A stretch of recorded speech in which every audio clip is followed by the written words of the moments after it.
दोस्तों, मेरा नाम राकेश है और मैं दिल्ली का रहने वाला हूँ।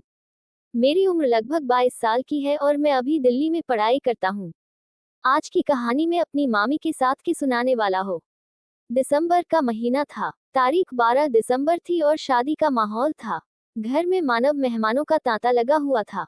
इसी बीच घर में कई सारे मेहमान आते गए और दूल्हे को ढेर सारी बधाइयां देते गए। कुछ मेहमान घर के कामकाज कराने में व्यस्त थे तो कुछ बिस्तर पर पड़े आराम फरमा रहे थे। इसी बीच घर के एक सदस्य राकेश की नज़र वहां मौजूद एक नई नवेली दुल्हन पर पड़ती है।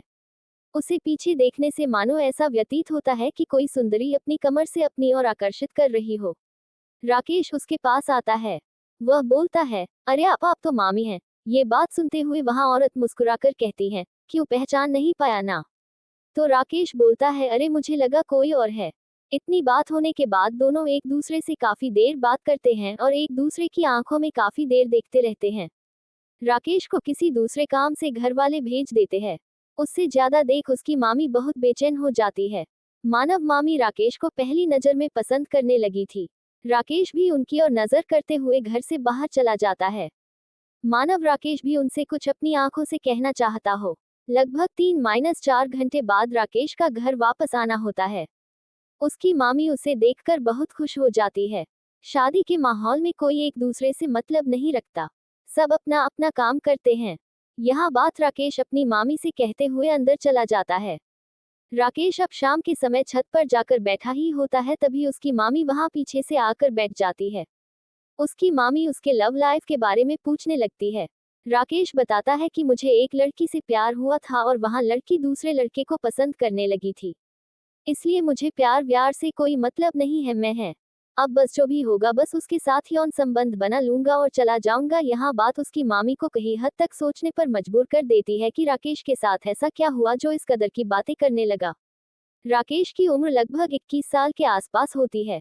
उसकी मम्मी पहले तो ये सोचती है कि भाई युवा अवस्था में है तो उसके शरीर के अंदर बदलाव के कारण उसके दिमाग में ये ख्याल आ रहे हैं।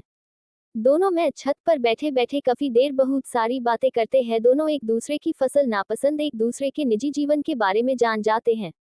अगले दिन ही बारात जाना होता है और राकेश की तबीयत कुछ खासा ठीक ना होने के कारण राकेश बारात में जाने के लिए मना करने का फैसला ले लेता है। राकेश का यह फैसला सुन उसकी मामी फूले नहीं समाती है। वह मन ही मन बहुत खुश हो रही होती है। दोनों एक दूसरे की फसल नापसंद, एक दूसरे के निजी जीवन के बारे में जान जाते हैं। अगले दिन ही बारात जाना होता है और राकेश की तबीयत कुछ खासा ठीक ना होने के कारण राकेश बारात में जाने के लिए मना करने का फैसला ले लेता है।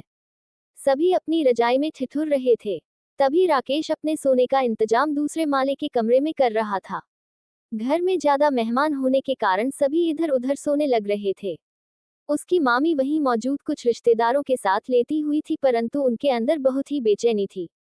वहां पर पूरी तरह से सो नहीं पा रही थी। तभी राकेश उनसे कहता है, अगर आप यहाँ नहीं सो पा रही है तो आप ऊपर आकर सो जाओ, मैं नीचे सो जाऊंगा। इतना सुनते ही उसकी मामी फूले नहीं समाती मैं उठकर सीधे अपने कमरे में चली जाती हैं और अपने कमरे में सो जाती हैं।